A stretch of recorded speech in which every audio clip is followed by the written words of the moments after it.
Hey all, coming at you from the underworld. Now literally I've been in benzo withdrawal fucking hell, man. It gave me really bad IBS, so now I have another awful chronic condition that I will probably live with for the rest of my life. Up until last night, and last night I didn't even get a very good sleep. It's a very restless one, but I didn't sleep for 4 days. I actually, yesterday morning, sorry, my perception of time is completely gone because of, just how ravaged my system is. I actually, this is kind of impressive to me, and simultaneously, really embarrassing. At about 5 in the morning yesterday, or no, more like 7, I was in so much pain. It felt like the Grim Reaper was breathing icicles down my back that was just tearing at my insides, coming out of my toes, and that on top of the sleeplessness, and me being I was going a little delirious, I actually picked up my gaming chair, which you've probably seen in my videos, the white one, I hurled it. I picked it up over my head and I hurled it down on my chest twice before I realized, oh wait, I'm acting a little bit erratic. And I was able to stop myself. And also, I haven't had much incentive to continue producing content, as once I stopped producing psychedelic related content, people seem to just kind of stop listening. I think that's sad because, as I've said many times, psychedelics are things that should be treated as tools. If the closest thing I can really give you, to be honest, to psychedelic content is my interpretation of Beau is Afraid that I watched while giving myself a self-administered day-long bolus of, or 3 boluses, of ketamine, which is what they used to do when I'd get infusions. I'll happily share that with you. I think that would be worth watching just to see how illegible my handwriting is, because my handwriting is already bad enough, but when fucking K-hold on my fucking skull, it's a lot fucking harder. I was watching the movie through a fucking fisheye lens, and it was my second time watching it. I saw it for the first time in theaters, was impressed by the technicality of it, but despite being a huge fan of Aleister, everything he's done, I actually, first time watching Midsummer, didn't like it, because it was the theatrical cut, and it was just missing a lot of kind of crucial pieces. But then I watched the director's cut and was like, yeah, this is a fucking great folk revival horror film. By the way, that's another topic I want to get into, is I've been watching a lot of folk horror, and I want to tell you which I think best captures the themes and does so with most creativity. Impeccable directing, amazing score, script, so on and so forth. And I will be talking about the modern movies, so I'm leaving The Wicker Man out of the equation, especially the remake. The remake fucking sucks. The original is a fucking classic, but I'm leaving that out of the equation because I want to talk about the modern folk horror revival that makes things scary in broad daylight. Not something easy to do. And so the 3 contenders will be Men by Alex Garland, Midsummer, the director's cut, Aleister, and one that was a sleeper, but in my opinion is fucking amazing, and it's called The Third Day. If you want to hear me talk about that, tell me, please. Like, I keep asking you guys to fucking drop a comment. Like, tell me if you want me to talk about something, because I won't talk about it if no one's gonna fucking listen. But yeah, anyways, onto the subject of this video. I have fallen in love with this tragic story of one of the most brilliant but buried in obscurity because of taboo practices at the time person of the 20th century who, you know, was largely responsible for getting humanity to the moon. I'm not talking about von Braun. Von Braun was his adversary during World War II. Talking about a little old man called Jack Parsons.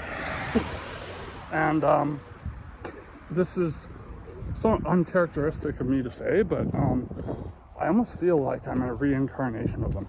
Seriously, like, look up a picture of him and then tell me his mustache and just his smile and everything doesn't look like me. Like, I think it's kind of spooky, and I feel like his fostering of Thelema, Aleister Crowley, very divisive character in himself, which is essentially amalgamation of all these different religions, mostly Eastern, that he studied with and achieved very high regarded states of like samadhi, for example, which is pretty much considered the pinnacle of enlightenment in Hinduism, Buddhism, to which there are many parallels. Crowley in himself is an interesting figure, but I think I'll leave that for another video. But Parsons, quite the character. So this man, despite failing high school because of what is now known as dyslexia, and being a very eccentric guy who essentially in the 1940s he wanted to go to the moon. That was his dream. And he also had a knack for blowing things up. He became very good at making bombs, and apparently his parents' backyard was just pockmarked with fucking craters from all the explosives he would build and set off as a kid. And so this led to him to want to pursue actually getting to the moon. And much of what he did is what got him, or what got the US to the moon. There's a very, very good TV series, which is a somewhat fictionalized account of his life, called Strange Angel. Sadly is canceled after 2 seasons. It's one of those shows that where you really have to trust me when I say the first few episodes are a little slow, but after that it's like wham, bam, bam, bam, bam, bam, bam. Like, just like an exemplary exercise in narrative tension, just ramping up with like excellent production, excellent acting, and you know, giving kind of hyperbolic, fictionalized versions of events in his life, without, you know, like essentially smearing someone who is otherwise a grand historical figure, a pioneering historical figure. And not only was he the guy who started the company, which was co-opted after Operation Paperclip by his arch rival, Werner von Braun, who he was commissioned to best, because Werner von Braun was blitzing London with V2 rockets all the damn day and all the damn night, and what do you know, he ends up being the guy who brought the US to the moon. Now, von Braun's a different story as to whether he was truly a monster or not. His word is that he was cowed into doing what he did. He said they would hang 5 Jews in front of his office every day because he worked like literally on a death camp. You know, that's impossible to corroborate or not. So yeah, I'm not going to go down that rabbit hole today, but von Braun and Jack Parsons had a mutual respect for the prowess of one another, even though Parsons hated everything von Braun represented. Authoritarianism, senseless violence, not treating people as equals. Parsons was all about individuality. You know, he really did live through the do what thou wilt shall be the whole of the law, love is the law, love under will, tenet of Thelema. And he is the only libertarian, other than maybe Anton Wilson, who I've read and I agree with almost 100%. Since I've started this channel, I've become very disenchanted with libertarianism, as I find most people who tout it are actually just closet fucking conservatives, like people who call themselves classic fucking liberals or whatever. And it's like, yeah, those were conservatives basically back in the day.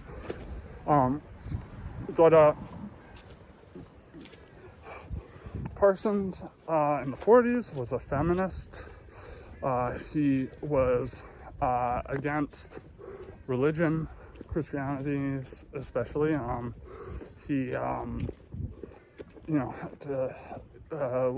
developed all this technology that is still in use to this day, like the landing system for the lunar module that they used to land on the moon, various devices for the International Space Station. He also built those runways you see rockets being launched off of. He's a huge, and also just like go to his Wikipedia page and look at the cultural influence. Like it's amazing how much there is for just one man who died prematurely.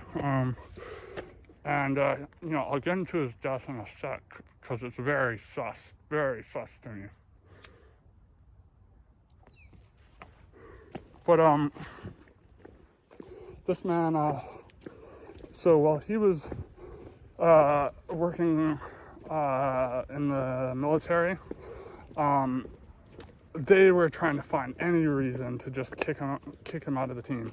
He started Jet Propulsion's laboratory, and I believe it was called Aerojet, which was then turned into NASA after he was shit-canned by the military because he flirted with the Communist Party in the 30s, which was like very common. And but then he said he didn't agree with it.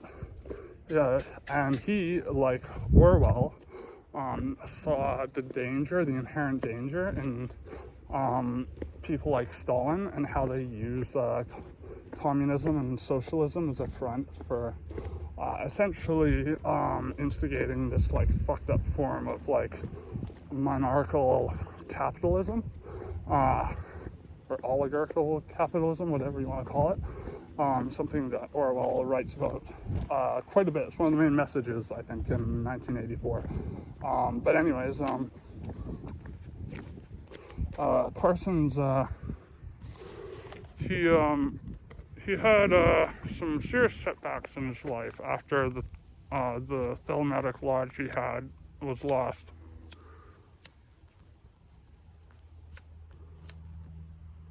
Along with his job. Because the military they really wanted to kick him out of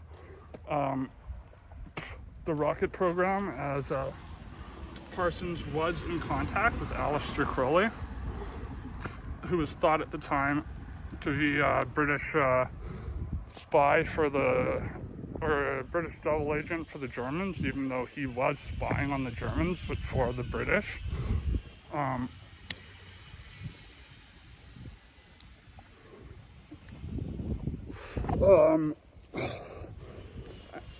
And Crowley, I can't say I know if I think he's a good person or not.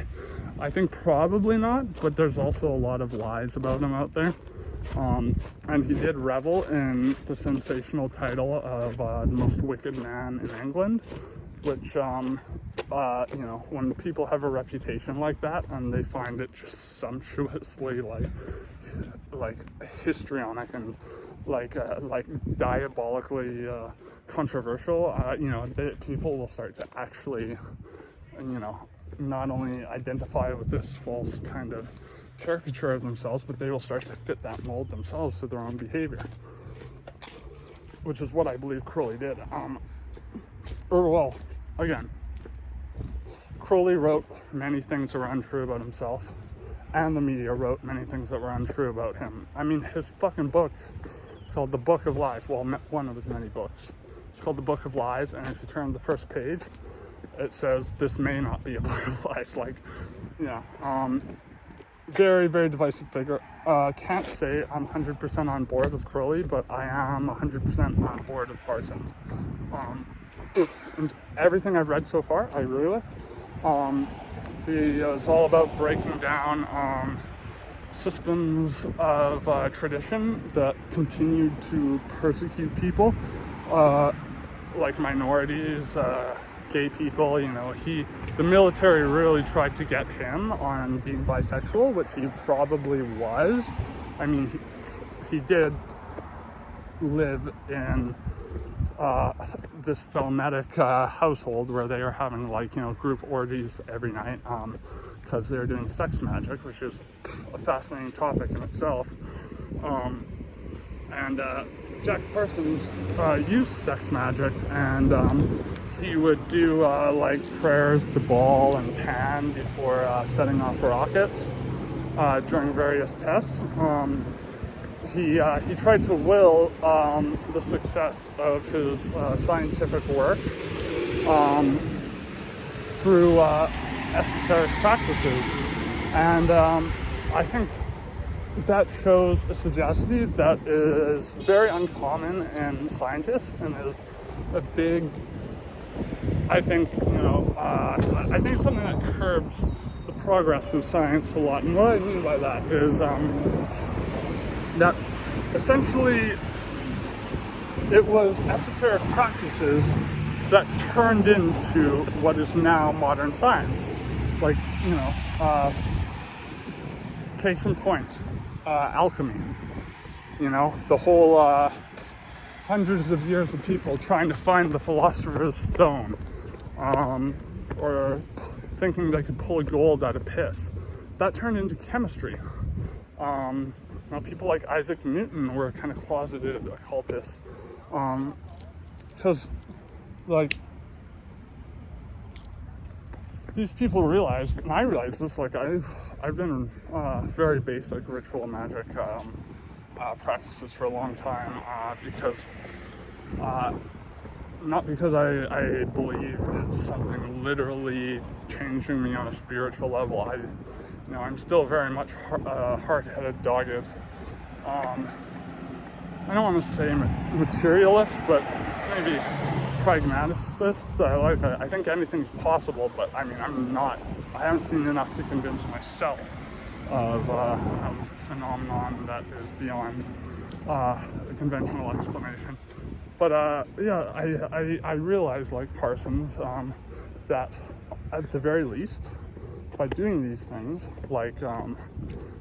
various mantras, prayers, rituals, you're essentially setting and reaffirming intentions and putting effort and concentration. And as I said, this is a guy thought to be dyslexic.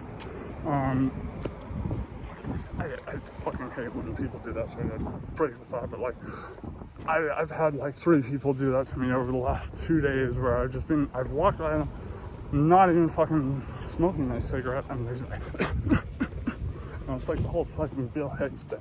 It's like, dude, I can tell you're not actually coughing. Shut up. Anyways, so yeah, Parsons, at the very least, saw potential, and he saw a way of, taking a mind that, was potentially plagued by dyslexia, and he was also diagnosed with, I believe, depression and considered to possibly be manic, but he also became a very heavy cocaine, morphine, cannabis, peyote user, like I'm talking daily, for years, towards the end of his life, because he just got dealt such a shit hand. Like this guy, he did believe that narcotics, Crowley died a heroin addict because he was prescribed it by a doctor, and he was addicted ever since. Kept coming back to it. And he touted the use of mind-altering drugs for ritual purposes. And ritual is very similar, in my opinion, stuff like psychology or cognitive behavioral therapy. This is what I'm talking about, between the crossover, or when it comes to the crossover between the esoteric and more fleshed out ideas that were seeded by esoteric ideas, and these certain practices that can give you the same benefits. Having a mantra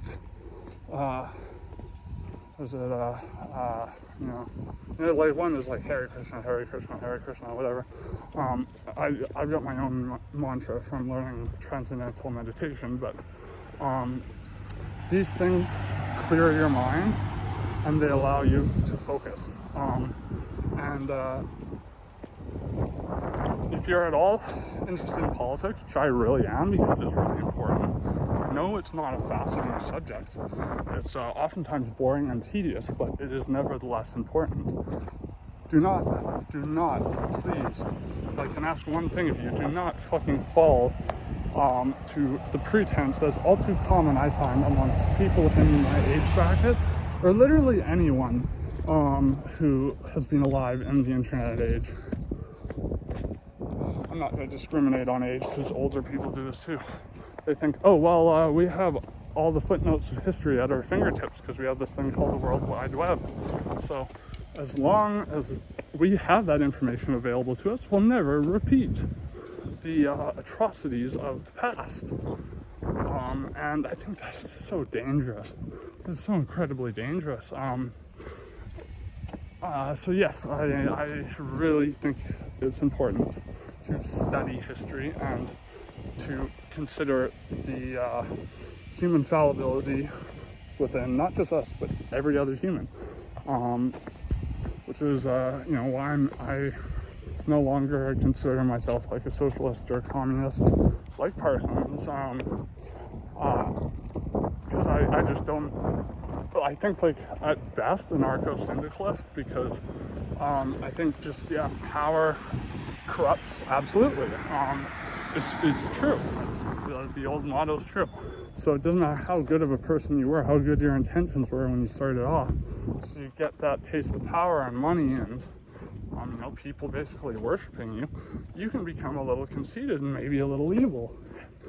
Hell, even Jane Doe public of today could be doing things that are considered evil in 50 years. The example I always use is what if technology wakes up, which we're starting to see with stuff like ChatGPT, and realizes we've been using technology for hundreds of years of unpaid labor. So what if there's some Rocco's Basilisk-esque or Skynet-esque rebellion against humanity by these tools of technology that we are so absurdly dependent upon. I'm not excluded from that at all. Anyway, so if you at all think that individuality is important, even though I am a pessimist, so I don't know if I necessarily believe in individuality, I know that I at least have the illusion of it, so I try to abide by the notion at the very least, but and act like an individual. Just because you have beliefs doesn't mean you have to, like fully embody them. The universe is a simulation. I don't care, because it still is what we consider real. And I want to do the best I can while I'm here. Despite my horrible benzo withdrawal, I just finished, working at a co-op garden that helps out lots of people who are in need in downtown Vancouver, which is a place ravaged, absolutely ravaged by drugs, criminal behavior that unfortunately targets the proletariat more than anyone else. And our government of Canada is one of the better governments in the world, but it is far from perfect. And I don't believe any one human being should be put in charge of too many or too big out of a system like the government. Hence why I gravitate towards libertarianism and anarcho-syndicalism. So I support unions a lot, because I think unions are about as big as any group should be. And there should be a union for not just workers, but for people with disabilities, and if people decide to pay taxes, then that tax money can be allotted between the groups.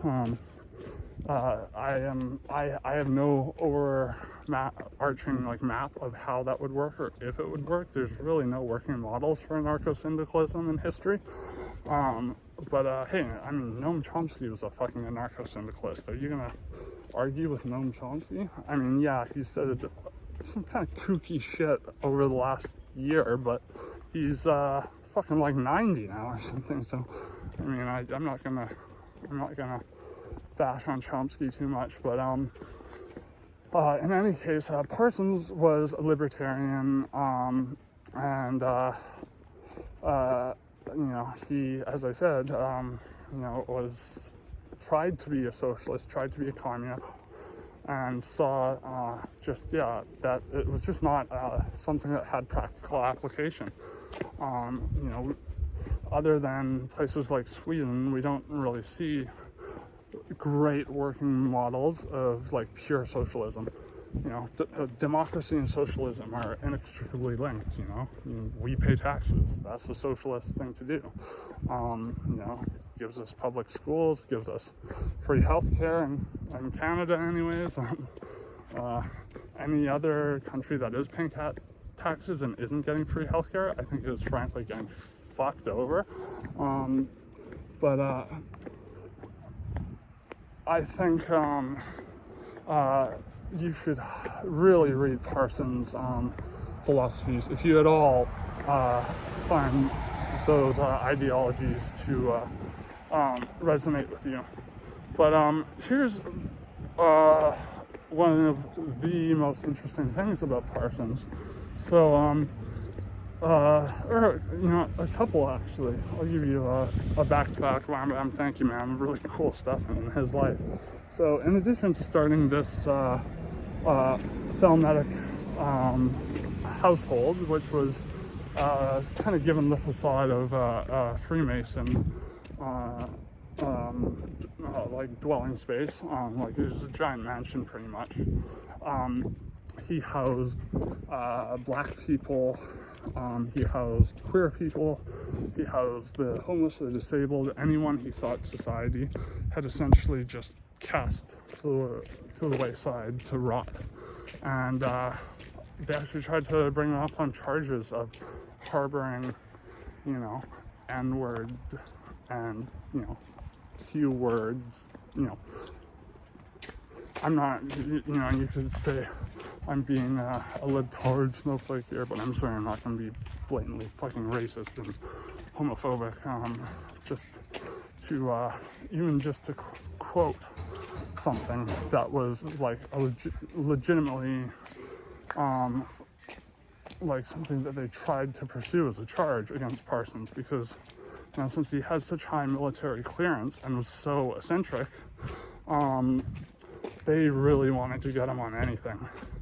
And they wanted to take the work he did, the jet propulsion lab, and turn it into, something for the West to see as a symbol of our, dominance, which is going to the moon, which, Parsons was more inclined to believe would be something that would unite humanity. And I mean, to me, that's a guess based on what I've read from him. But I do think I could be wrong about that. But I do think I'm more likely to be having the man agree with me. But yeah, no, I feel deeply connected to him, and this poor guy, man. Like, he was, a victim of McCarthyism. They couldn't get him on, having orgies and doing drugs behind, the safety of his own front doors, his own home,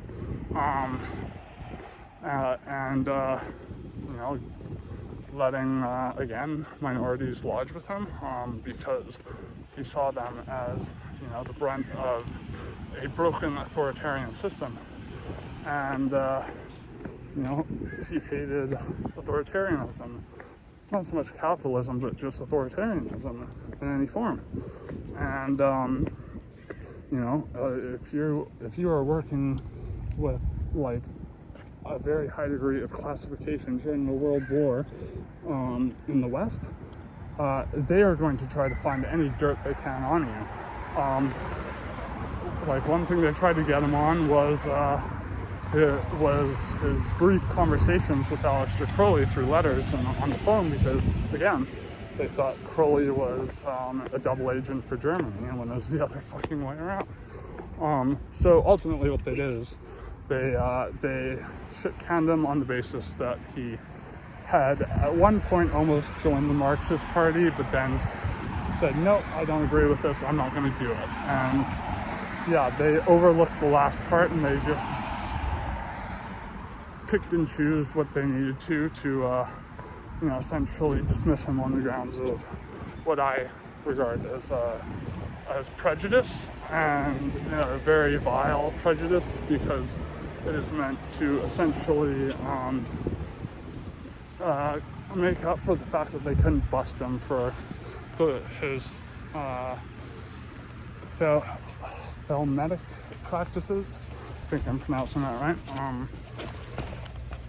But to add insult to injury, and this is what I find super interesting, is he was, and this was one of the final nails in his coffin, so to speak, he met a young man at the time, a young man with big dreams of fucking over as many people as he possibly could. You might know him. His name's L. Ron Hubbard. Yes, the L. Ron Hubbard who started Scientology. I'm not fucking kidding. L. Ron Hubbard essentially tricked Parsons into believing that he could bring about the birth of Babylon and start this new aeon of man. He essentially just took Parsons his last dime and ran off with his wife. Yeah. Fuck you, L. Ron. You are an asshole.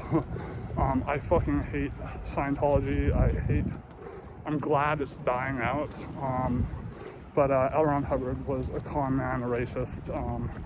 He stood for virtually everything that Parsons detested, but he was just such a good con man that he won over Parsons. And I think he nicked a lot of his ideas from Parsons, but then perverted them, of course. And so what happened after this was Parsons was going to be Israel was going to hire him for their rocket program, because they said to the States, if you don't want this guy who, Werner von Braun, the man considered to be the head honcho of rocketeering, despite being a fucking Nazi, Werner von Braun said, if there's one person in the world who did way more than for rocketeering than I did, Jack Parsons. I think I said that, but I if you know who Werner von Braun is, if you know about the significance of V2 rockets and how von Braun did the impossible and got people to the moon using a lot of Parsons technology, you would realize how big of a thing that is. These guys were both working against each other throughout World War II, but were man enough to respect each other's prowess.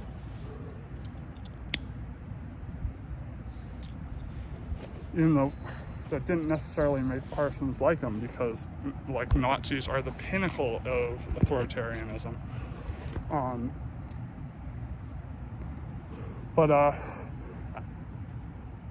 Israel was, a new country after World War II, obviously. The Palestinians were there. I don't have too many problems with Israel in concept, especially after World War II. It makes sense to give a homeland to people who were forcefully displaced and had the majority of their relatives killed and almost died themselves, probably. I think that does make sense. It's unfortunate the turn of events that's transpired for the Palestinians. Parsons was was someone who espoused support for Israel as a country, and a conceptual homeland for people of the Jewish religion. But here's the thing: the military, despite saying they didn't want them, I think didn't want anyone else to have them. And so I think after getting shit canned for bullshit allegations, and then essentially fucked over for everything he had left by L. Ron Hubbard, he spiraled deeply into addiction. Became a heavy morphine cocaine addict, as I said, and much like Aleister Crowley, whose nose, his nasal cavities actually eroded from all the cocaine he did.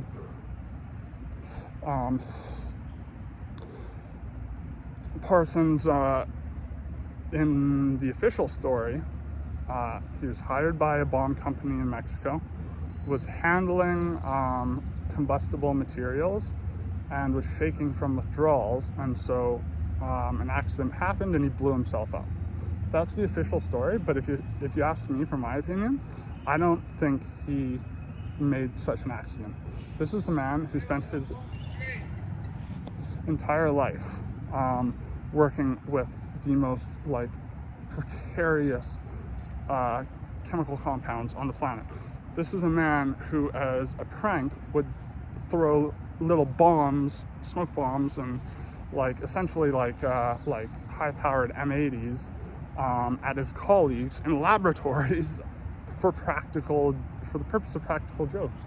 He was a very eccentric guy. He would, despite living in this house where orgies were happening all the time, which he normally engaged in, he would spend hours a day playing with little toy boats as a grown man in the bathtub. I think that's fucking adorable. My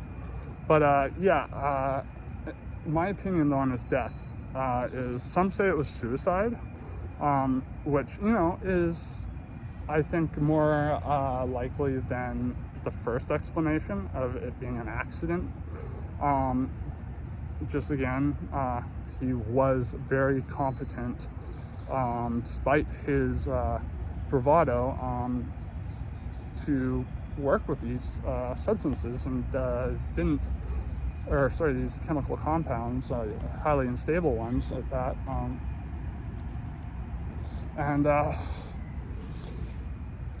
He I think had some accidents, but he never did much more than like maim himself a little bit. So the fact that he blew up an entire basement with himself is a little sus to me. But since he was just conned out of everything, he lost his dream, his purpose in life. So I think that's more likely. But the most likely to me is that it was a murder staged by the CIA, in conjunction with the military, because that just reeks of what they do. Why would they want Israel to have him? I mean, yes, the U.S. was huge in the formation of Israel, making it happen, but why would they want their rocket program to start with the most competent man in rocketeering?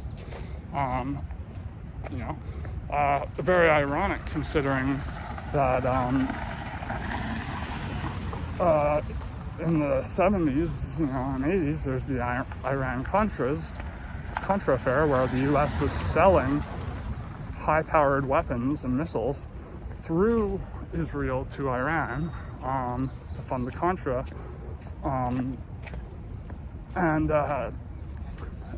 This is not only insanely hypocritical, but it's like dangerously so. It's like insultingly so. Like, oh yeah, Mr. Parsons, he would give them good technology. Meanwhile, fucking waiting 30 years down the line is the government, that very government, who had those sentiments, and who essentially ruined this guy's reputation. He lost him his job, essentially crushed his ambition, before L. Ron Hubbard really just milked the last drop of I think passion that Parsons may have had. But he was a man who was very willful, and very, dogged, very enthusiastic. So I don't think he would have quit despite all that. So I think this, so-called accident, it's possible. Again, he was heavily addicted to morphine and cocaine. Both things that will make your hands shake, if you're in morphine withdrawal, and especially if you're doing stimulants while in withdrawal. And morphine has a very short half-life, so you have to do it every 3 hours essentially, unless you want to continue going into withdrawals. So that it sounds like a very likely story, but it's one of those stories that's just too good to be true. Now I'm gonna put a cap on that, because I am home and I've done some labor today, and I want to use what energy I may have, despite all of the insane amounts of pain I'm experiencing, to try and get out, because I find getting out keeps me from going mad from the insane amounts of pain I'm experiencing, and insane amounts of detachment from feelings, like my senses are on mute pretty much right now. But if you do want to hear my analysis of Beau is Afraid, that came to me when I watched it on ketamine. That's the best bone I can throw you for psychedelic content. I also would love to talk about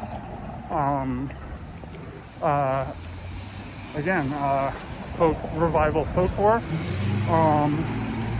tell you what I think is the best example of that.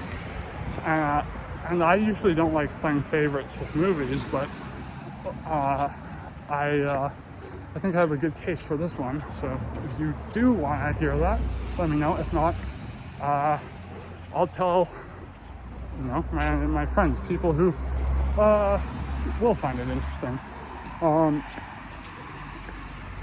And I'm not saying that because it's like, oh, if you don't find this interesting, you're not cool enough for me. No, I just think everyone I've told these things to find them interesting. So just based on that empirical inference, I do think that it might be of value. But again, I need to hear some feedback, which I've been asking for a long time. But like I've only really talked to two of you guys, and those two guys, yeah, if you're out there, hi, I'm still here. I'm not dead yet.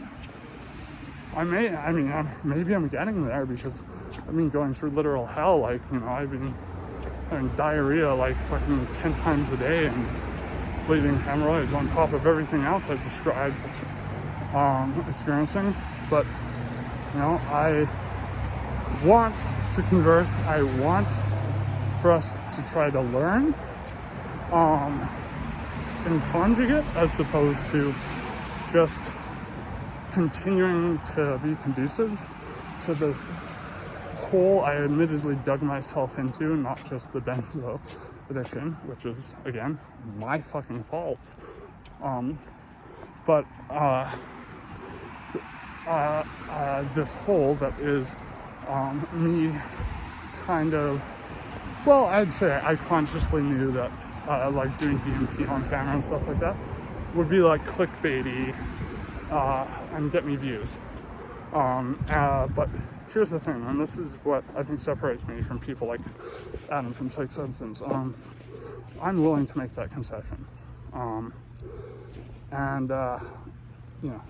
explained in my past videos that, I don't look for, finance in this. I haven't earned anything from this channel except for a sense of like personal therapy and making some interesting connections for a little while with people who are like-minded.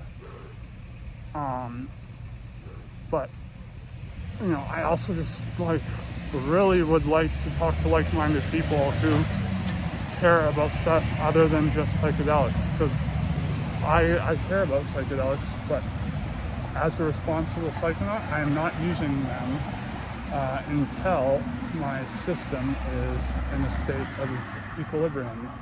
I think that is just a smart thing to do. So I just, I still like to be in a trippy headspace, and since I am constantly going through derealization, I might as well get really stoned, and if I'm in a ton of pain, do a good whack of ketamine. I'm not saying go out and do this yourself if you're going through benzo withdrawal, but I don't know.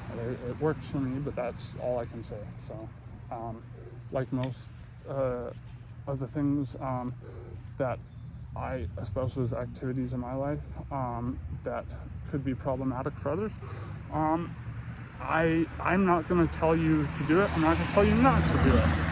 I certainly will beg you not to fucking do benzodiazepines if you don't have to, because they are atrocious. They are the worst addiction I've ever faced in my life. And again, I spent years dependent on heroin and cocaine.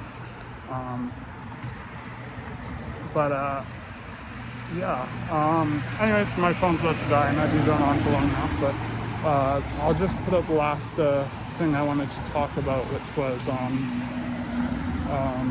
or that I might want to make a video on, and that's oh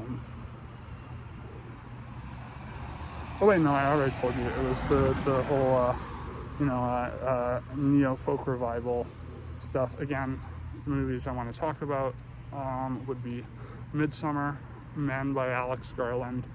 I will talk about The Wicker Man for context, and then The Third Day. And if you at all find the person I just described in this video, Jack Parsons, interesting, I highly recommend watching the series Strange Angel. Just know that it is one of those very unfortunate cancellations in the series, because it ends on the note where he meets L. Ron Hubbard.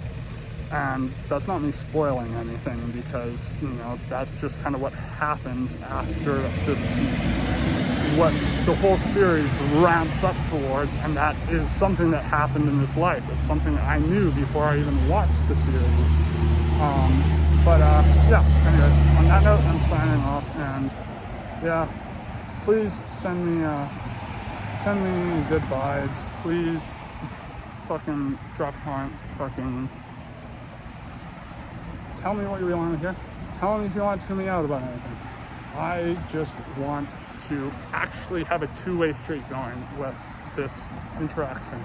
So, you know, I don't even know if anyone is going to watch this video. I don't know if anyone's going to make it to this video. And I apologize if this sounds like an outpouring of self-pity, but it kind of is. Again, I largely have myself to blame for that, but I also have made this contention many times that my channel is not about fucking saying drugs will fix your life. Half my message is that a majority, or not a majority, but I would say a great amount of people should never do psychedelics. It will make their lives worse. That's not just people with predispositions towards psychotic disorders. I'm talking about people who are just not using it in a therapeutic way. And hey, don't get me wrong, I've used it recreationally every now and then, but I care about the reputation of these things, and I want to see them used as actual tools. Oh yeah, no, I know what I was going to say. The other video I would love to make is, I have fallen in love with the filmmaking of Peter Strickland. This is a man who had ASMR, like a hyper sensitivity to the autonomic, was it sensory motor, something like that, you know? Just the way sounds have texture when they're played in certain ways. And he makes films that I think he makes like super unique to him, mostly because of the prevalence of sound. I talked about watching his film Barbarian Sound Studio when I did 4-HCO DMT and MDMA and ketamine, and it fucking blew my mind. Great movie, especially if you love giallo horror. In Fabric is probably my favorite movie of his. Trust me, these are very bizarre movies. I think most people would not like them because they are very, very dense and convoluted, like almost to the point of like a Shane Carruth film. You know, not with the like mathematical, you know, technical craftsmanship of Shane Carruth, but I mean, if you don't know who that is, he's the man who made Primer and Upstream Color, two of the most ambitious and intricate films ever made. And he also, unfortunately, crashed and burned after trying to get this amazing movie that will never be made, unfortunately, called A Topiary.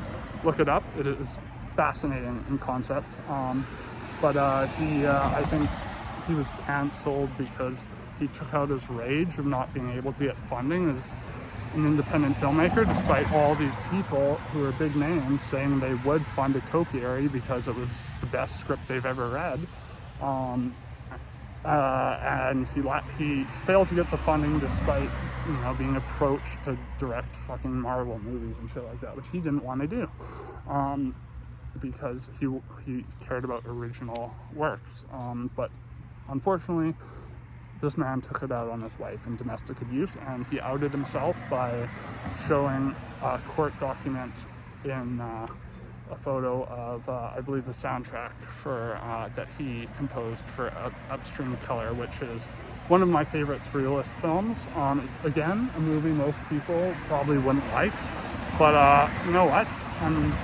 You know, that's fine. That's fine. I won't hold it against you if you don't like surrealist, like highly abstract, meaningful, but like you really have to watch it multiple times and search for the meaning. Like, people still haven't figured out with Primer, like truly, like all the complexities in Primer.